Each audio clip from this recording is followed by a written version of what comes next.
যা আজকে মানুষের কাছে পূর্ণ আস্থা ফিরে এসছে যে না এই ভারতবর্ষের এবং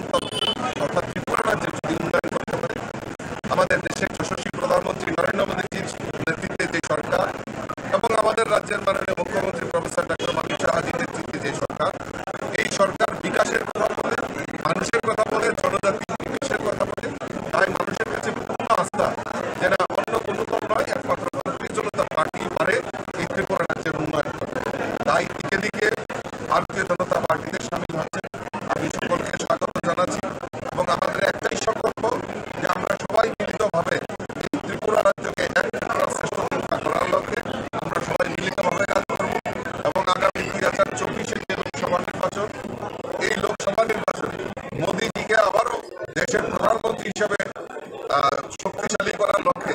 এই ত্রিপুরা থেকে 2টি আসন